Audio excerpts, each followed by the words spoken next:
Hey Jarvis, first of all, how's the arm? It's actually feeling better today. I'm not lying to you guys. Like I literally had like two of the worst days of my life with my lat. Like it was sore as hell. It looked like you stepped into that one like I've never seen anybody throw a ball before.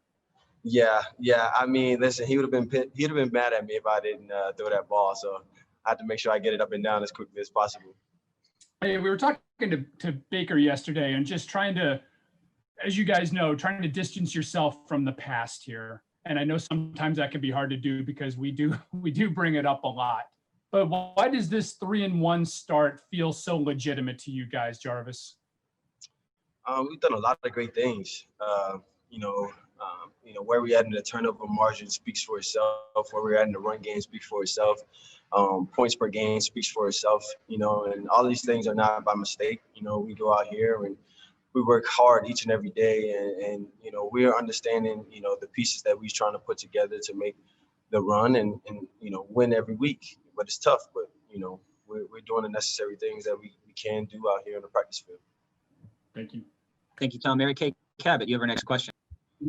Hey, Jarvis, can you just talk about, what a great feeling it was for you in your 100th game to be able to throw Odell's 50th career touchdown pass to him, and just also, kind of how important was it and is it to get not only Odell, but you guys kind of feeling good about yourselves in a game and feeling like you're contributing to a victory in the way that you can.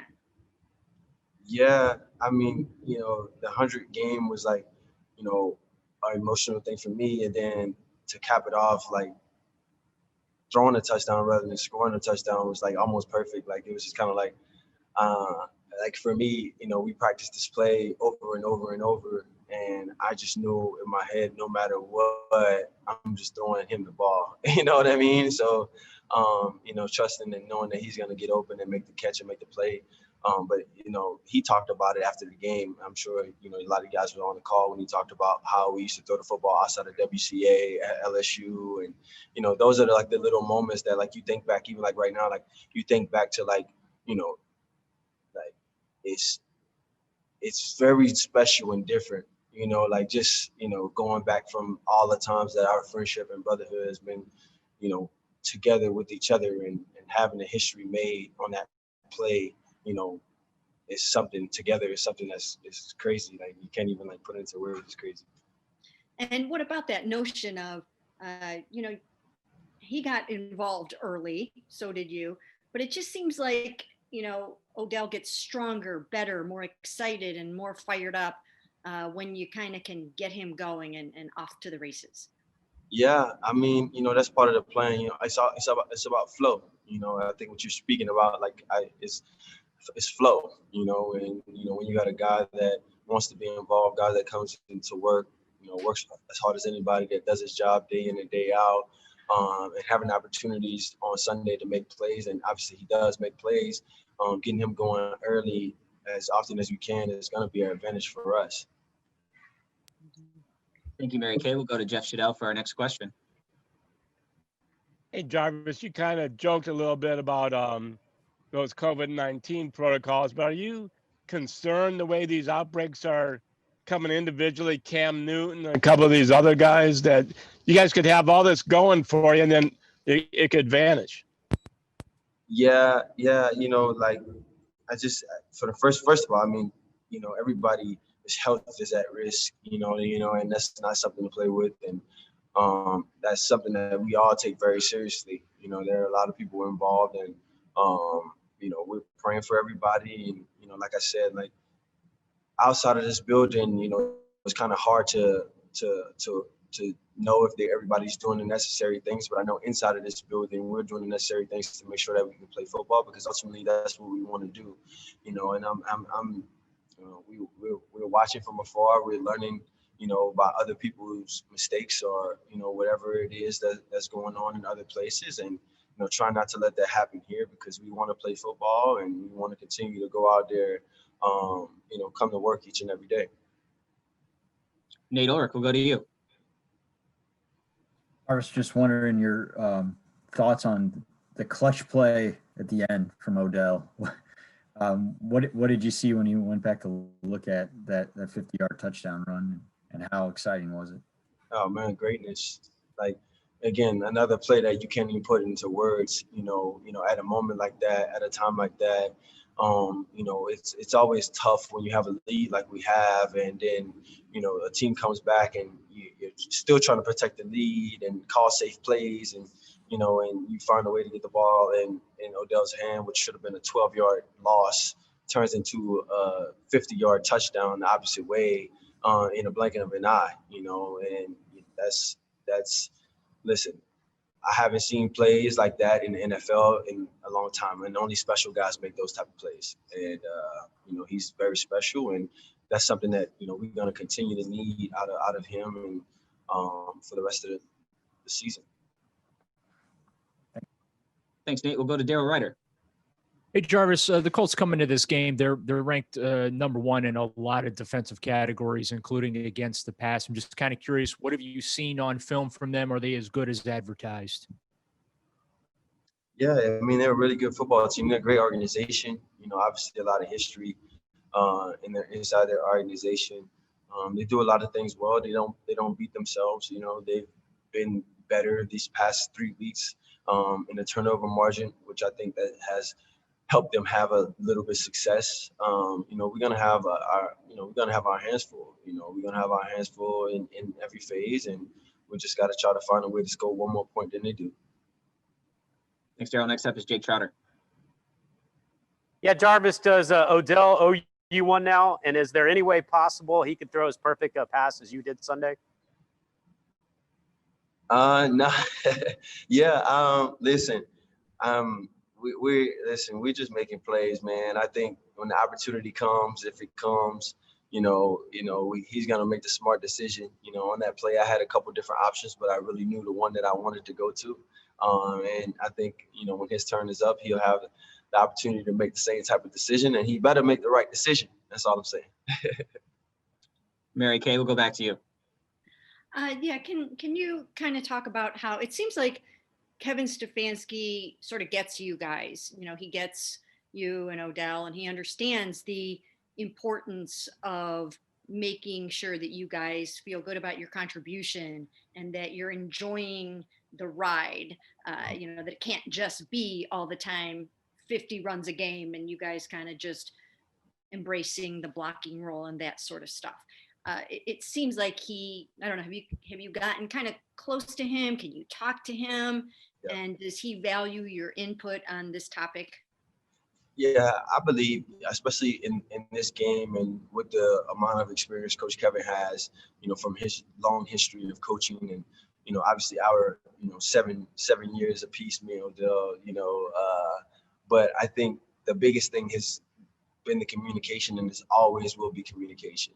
I think the more that we can have these open and honest conversations, just about, hey, like, our emotions, our feelings, or whatever it is, or everything that goes into winning the game, because ultimately at the end of the day it's about winning the game. And I think Coach Stefanski knows that about myself and about Odell, and it's never a selfish selfish communication when we're having our talks or whatever it is. It's just understanding each other, understanding the things that what we're trying to do, and how can we do those things. And that's something that Coach Stefanski has been very open about, and that we all have been working on. Thank you. Marla Ridenour, you're up.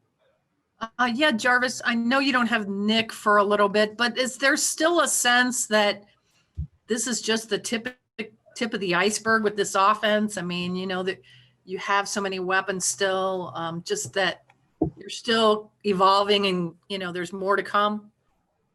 Yeah, no question. There's definitely more to come. It's always a guy like Nick who doesn't talk much, just shows up, does his job, does it at a high level. One of the best running backs in the NFL right now, and To lose him, it's gonna be tough to replace that, you know. But I think, like you said, we do have a roster that will allow us to do a couple other different things and still be in successful plays. So I'm excited to see, you know, how it's gonna work out, and we're praying for Nick to hurry up and get back as fast as he can, safely, and enjoy this ride with us. On Sunday night though, was there a moment where you thought, this is what I thought this offense was going to look like? Oh, absolutely. I think it was about maybe the drive right before halftime. I remember, you know, Austin Hooper catching a pass. I caught a pass on third down right before we clocked it, and just the operation of how that whole sequence happened. And then Cody Parkey comes on and makes the field goal, and I'm on the sideline, and I immediately looked, you know, to Coach O'Shea and to Baker, and I said, we just took a step in the right direction, because I can remember being here, you know, for the last 2 years, and we'll do all of these things, and then we'll miss the kick, or, you know, something will happen right before we get into field goal range, or a penalty will happen, or something will happen that kind of like stops us. And we had that sequence of plays, and then we kicked the field goal, and like I felt the step being taken, as a football team. I'm getting chills right now. As a football team, to be able to be where we want to be, because that's what we have to do. We have to be able to score those points right before half, and then come out in half and then score. That's a 10-point swing right there, you know, and that's a beautiful thing in this game. Thank you. All right, we got to wrap here with Jarvis pretty soon, so we'll go 1 to Nate Ulrich and 1 to Tom Withers, and we got to wrap. Hey, Jarvis, obviously you had to get some games under your belt with Kevin Stefanski to get a feel for him as a play caller. What have you learned about him that way? He's got some balls, man. He's a guy that, you know, I mean, nobody would think that, you know, reverse was coming, you know, at the time that it came. Nobody would think that the first series of the game we were running, you know, a toss reverse pass, you know what I mean?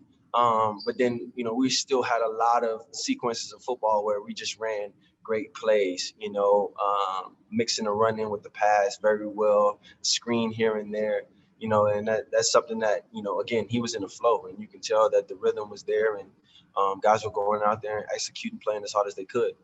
Hey, some head coaches call their plays and are successful, and some just get overwhelmed by it. It's a lot of stuff going on, dealing with the head coach responsibilities, dealing with the play caller responsibilities. What do you think allows him to be effective as both, or has so far?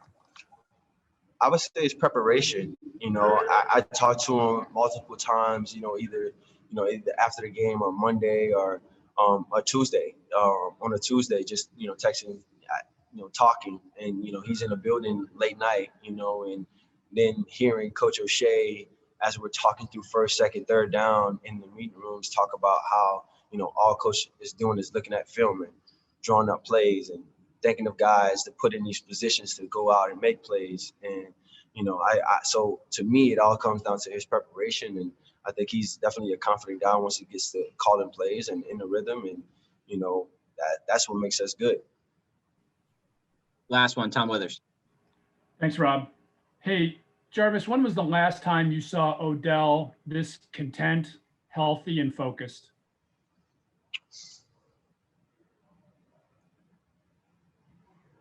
Probably college. You know, I think last year, you know, he was dealing with a major injury that obviously he had to have surgery and things like that. Coming into a new system, new team, you know, all of these things. And I think that weighs on you. It weighs on anybody, you know, and he's handled it well.